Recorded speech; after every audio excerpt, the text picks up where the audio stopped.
50 выпускников Чувашского педуниверситета получили возможность поехать работать в детские лагеря республики и Краснодарского края.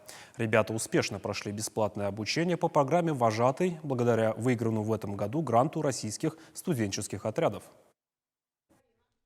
Будущие вожатые уже настроились на новые встречи и увлекательные события. Лагерная жизнь всегда полна сюрпризов. Но работа с детьми – профессия ответственная и требует серьезной подготовки. Поэтому выпускников и обучали 2 месяца сразу по нескольким направлениям. На занятиях теоретические лекции успешно сочетались с практическими заданиями. Ребята участвовали в мастер-классах, тренингах, отрабатывали сценарий самых различных мероприятий, которые будут проходить в лагере. И в завершении успешно сдали экзамен. Студенты проживают вот это вот время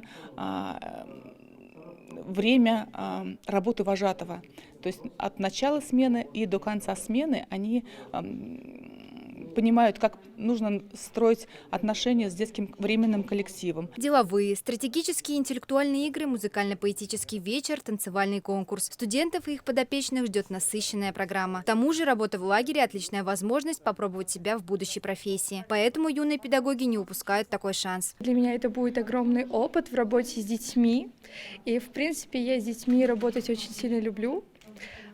Поэтому я безумно счастлива, что у меня выпала такая возможность. Подготовка студентов к лагерному сезону по программе «Вожатый» в Чувашском педуниверситете проходит ежегодно. Выпускники выезжают в детские оздоровительные лагеря, чтобы применить полученные знания на практике. За несколько лет квалификацию вожатого получили более 700 студентов.